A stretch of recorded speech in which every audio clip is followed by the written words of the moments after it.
Hello, and welcome to another episode of the Good Boxing Podcast with your host, Josh Saez. Today, I just wanted to touch on a topic that seems to be prevalent in the heavyweight division, and that's the surprising rankings by the Ring Magazine. What the hell is going down at the Ring Magazine? I'm going to go through the rankings and kind of tell you more or less how I feel about them. And then I also want to touch on the major fight with Tyson Fury and Anthony Joshua. What the hell is going on with that fight? So, welcome to another episode of the Good Boxing Podcast. Thank you for your support on YouTube, on TikTok, on Instagram, and whatnot. I just want to say thank you so much for the podcast support. It really, really means a lot and it helps me continue to make content. Um, so let's jump right into it. The Ring Magazine rankings. I'm going to first go over the rankings and then I'm going to kind of comment after all of the rankings are done. So bear with me. First, number one, you have Tyson Fury, who is the current Ring Magazine champion. And honestly, I love Tyson Fury. I think he's the best heavyweight in the world. And he is the lineal champion. So look, they have him number one. Personally, I think having more belts makes you a higher ranked fighter. He did have that long layoff in the lineal championship. While it is certainly important, he took a little bit of time off, so I'm going to have to downgrade him from that position. I don't think Tyson Fury should be the number one. He is the Ring Magazine champ, though, and he was the fighter of the year. And you cannot deny the talent, but you have to call a spade and be empirical with your decision making when it comes to this. Three belts to one. And for a while, Tyson Fury didn't even have a real belt. I remember that was one of the gripes Deontay Wilder had with the fight with him and Tyson Fury. Tyson Fury kept talking about the lineal champion, and certainly means something. But when you retire, you can't keep sitting on that as a crutch. But I don't have the worst problem with Tyson Fury being number one.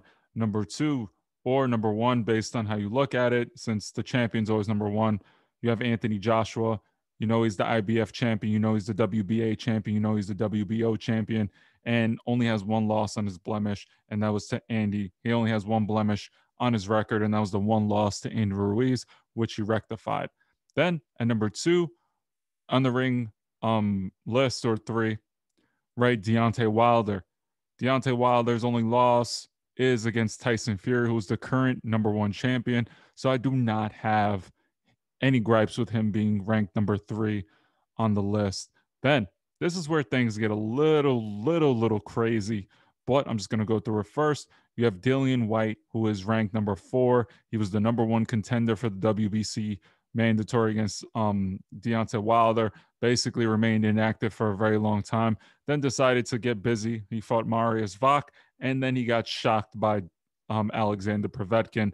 That uppercut sent shockwaves through the heavyweight division, and we know how that ended. Dillian White recently rectified that loss and absolutely thrashed Alexander Povetkin. He looked strong, he looked in shape, and he looked sharp as F. So I got to sit here and say I have no problems with that ranking right now.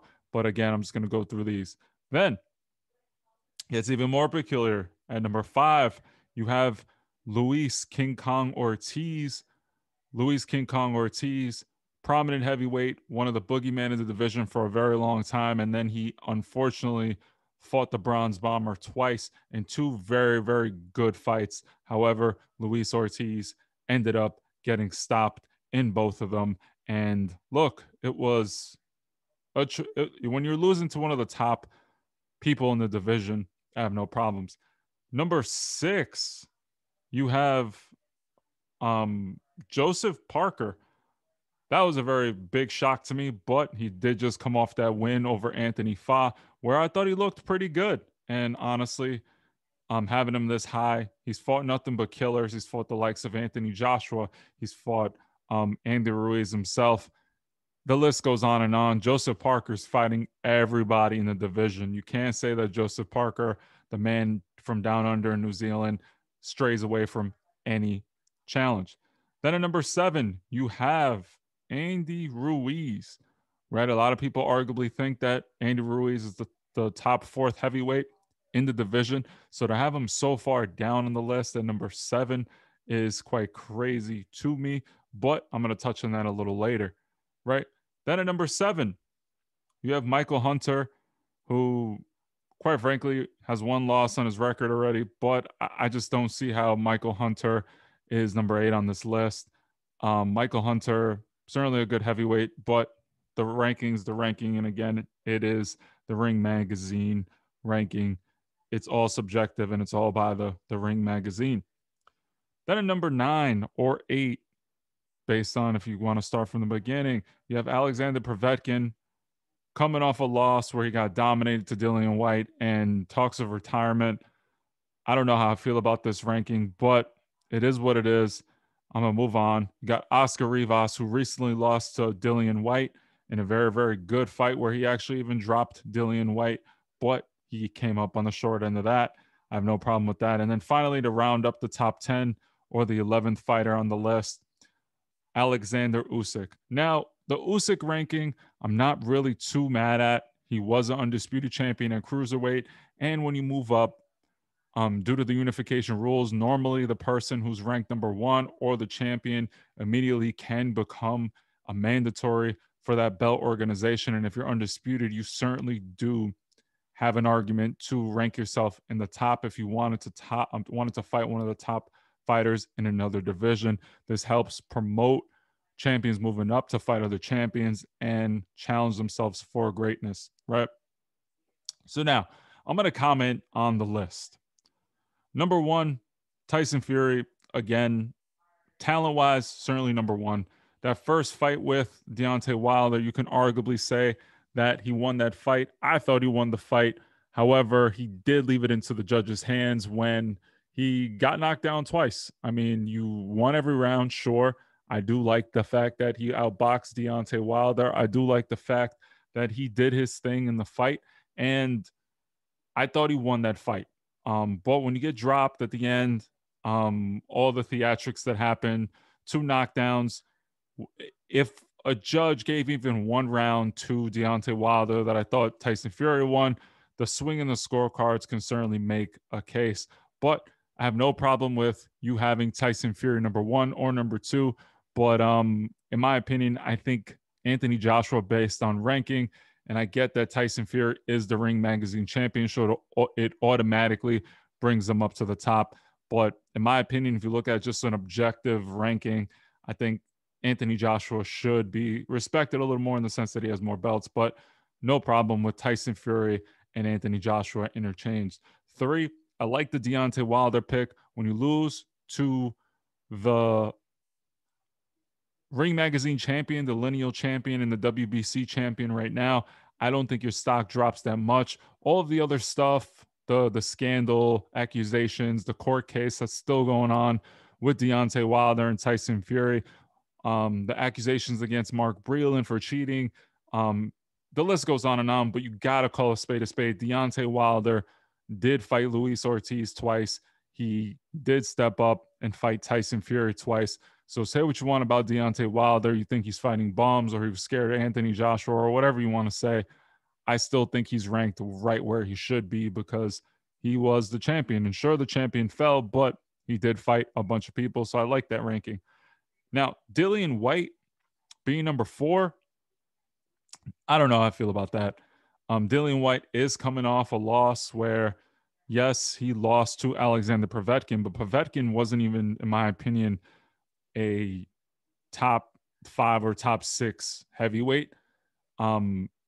His win did propel him a little higher, but I didn't see Povetkin being someone that, in my opinion, deserves to be that high in the list. But you know what? They had him high. Fine. I just don't like Dillian White in this spot. I would certainly prefer an Andy Ruiz or even a Joseph Parker at this point because Joseph Parker, again, is fighting who he's fighting. But in terms of talent, based off the win, based off the stock, I don't have a horrible feeling about that placement. I just don't. Dillian White certainly is a talented heavyweight, and I think he gives any of the top 5 heavyweights in the division trouble, or quite frankly, anyone in the division trouble. So I have a problem with it, but I kind of don't. I just think Andy Ruiz should be here. The Luis King Kong Ortiz, in my opinion, at 5 in the ranking is going to be very controversial. But again, I'm going to let it slide. 1, Luis Ortiz was ranked very high. And the only person he lost to was Deontay Wilder. COVID, he hasn't been able to fight. Um, he hasn't really fought anyone in the division other than Deontay Wilder. And look, Luis Ortiz lost to Deontay Wilder, so your ranking doesn't go down that much because Deontay Wilder was ranked high. He lost to him twice, but Luis Ortiz is a solid fighter. He is a little bit on the older side. I know Tyson Fury basically makes fun of him for his health and his age and whatnot, and how Deontay Wilder was picking on someone who basically almost had a heart attack and had hypertension, where the guy almost didn't get cleared for a boxing license. So say what you want, but Luis Ortiz, no problem there. I wish Joseph Parker was ranked higher. The guy literally has fought everyone. He did just beat Anthony Fa in a very, very good fight. A lot of people thought it was controversial, but I thought Joseph Parker, quite frankly, did enough to win. I know he changed trainers. I know there was some controversy about how Joseph Parker wanted to split with his longtime trainer, and he feels like he needs to, I guess, get a fresh trainer in order to kind of change his style. I think he actually fought pretty well against Anthony Fa. Anthony Fa had a tremendous account for himself, and you saw that he was fighting out of his world. He was reaching. You saw him really, really trying, and he was hungry. Honestly, you can't you say what you want about Anthony Fa. He looked like a strong guy that belonged at the top of the heavyweight division. It was maybe a little too early to fight someone crafty like Joseph Parker, but hey, say what you want. Joseph Parker, I like him a lot, and I think he should be ranked a little higher, maybe even before Luis Ortiz, just based on activity. But again, nothing too bad. Andy Ruiz being 7 is ridiculous. You only lost to Anthony Joshua. However, it only did propel him up into the stratosphere in terms of the top list when he beat Anthony Joshua. So it's kind of hard to sit here and argue with that. But if you base it on talent, and I'm just going to give you my perspective, Andy Ruiz right now training with the Canelo team. I think this is going to be his year. I hope it's his year. And yes, he's fighting Chris Arreola. I don't know if that's going to help him with his Ring Magazine rankings or his heavyweight rankings, because Chris Arreola is not even on the list. And God knows how deep down Arreola is on all of the other pound for pound lists in terms of ranking for the belts. Um, so I don't know. The Michael Hunter pick is a little head scratcher for me. I would rather see Joseph Igjagba. You have Ergovich. You have um, even Joseph Parker. Not Joseph Parker. I'm sorry, Joe Joyce. Guys like that are really shaking it up. And Michael Hunter, I don't know. He just doesn't do it for me. The Povetkin pick, I think he's going to retire after this, and I think he should retire. I just don't think he's that solid of a heavyweight. He's fought everyone, sure, and I think he's on this list due to the fact that he got Dillian White with a solid uppercut that Dillian White clearly wasn't expecting. He thought a hook was coming. He got hit with the uppercut, and that can happen on any given day. So look, Povetkin being there, I don't know. Oscar Rivas, I think, is in a good spot. He lost to Dillian White. He was an undefeated champion out of Colombia, and I think Oscar Rivas is the truth. I think if he puts in a little more time, he can certainly give any heavyweight issues on any given day. He is a fantastic heavyweight, and I look forward to seeing him develop and see more or less where he could take it. One loss in your record to one of the top 5 in the division, like Dillian White, isn't the worst of the worst. Usyk, I'm still a little iffy about Usyk at heavyweight. I want to see how it goes with Joe Joyce. And look, Usyk, talented cruiserweight. He's in a weird division, in a weird weight where cruiserweight, you're not going to make a lot of money. Let's be honest. That's why he moved up. But we got to see him against someone that's real. I don't think his first fight with Derek Chisora really did much for me. Chisora had been out for a while, and you saw that he was bothering Usyk. I just didn't like the tactics implemented in that fight, and I don't know what he was trying to do. But in the beginning, you got to switch it up. Like switching, fine, he got him off guard. But you're talking about Alexander Usyk. Come on, he's a pound for pound champion. You know he has Papachenko. You know he's a talented boxer and is eventually going to figure it out. You got to catch him early. Got to stay dynamic, and you can't just keep coming with the same heat, right? So now I'm just going to give you my top 10 list, and it's personal. Take it with a grain of salt. But I just want to tell you more or less what the true ranking of the heavyweight division is. in my mind. And again, it's my opinion. Feel free to not care about it. But I'm going to, of course, give you my true perspective. I'm going to give you my perspective. And if you don't like it, feel free to opine and tell me yours. And I really like when someone can challenge me and actually give me a new perspective. I like it, truthfully. And at the end of the day, all this stuff is subjective, right? So, number one, okay, and I'm just going to go straight from the top. You got to put Tyson Fury up there, number one. Yes, Anthony Joshua has more belts. Yes, Anthony Joshua has 3 belts. But when you look at the story of Tyson Fury, the fact that he retired undefeated, undisputed champion against Klitschko, left, came back, fought his way back into prominence, then fought on arguably the most scary fighter in the world at the time, Deontay Wilder. He fought him to a draw, came back, took care of business, got a little better, got sharper, and then in the second fight, he just ragdolled Deontay Wilder. So based on the stock alone, I think you got to go with Tyson Fury. Yes, Anthony Joshua, I got to say, has more belts, but Tyson Fury certainly is the better fighter, in my opinion. And when they fight, I do fancy Tyson Fury in that fight. If you look at the odds now, Tyson Fury is almost a 2-1 favorite, and justifiably so. I'm surprised it's that close. I don't think it's going to be that close of a fight. I think Tyson Fury is going to actually fight Anthony Joshua on the inside. He's not, everyone thinks he's going to go out there and box. I think Tyson Fury is going to knock out Anthony Joshua and set a statement and then ride off into the sunset. Number 2, I got Anthony Joshua. You have to call a spade a spade. He did redeem himself, and then he looked pretty good against his last opponent, right?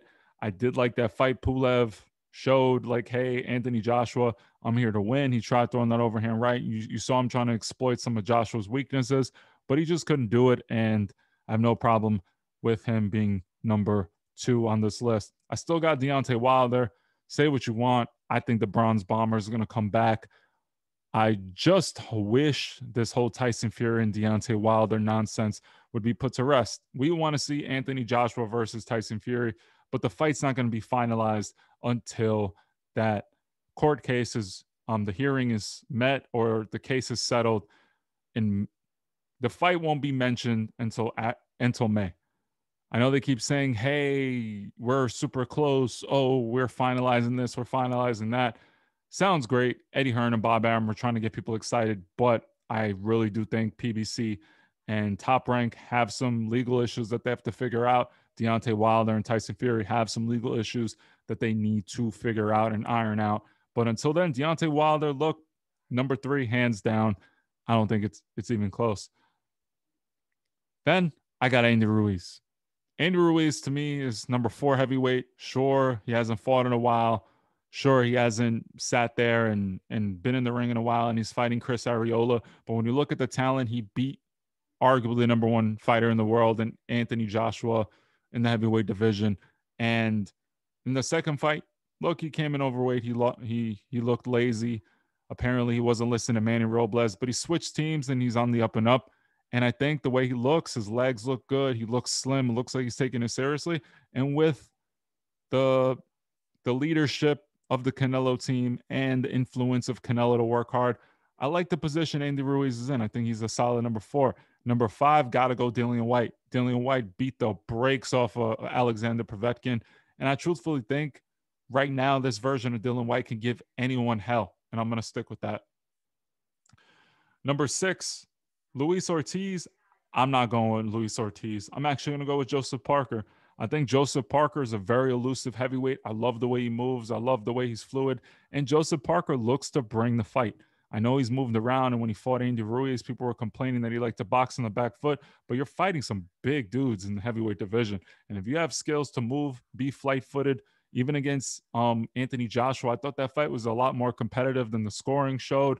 I think Joseph Parker, after beating Anthony Fa, if he fights again one of the top heavyweights in the division, maybe they get that Andy Ruiz rematch. I think Joseph Parker could shake up the division, and I do like him at that number 6.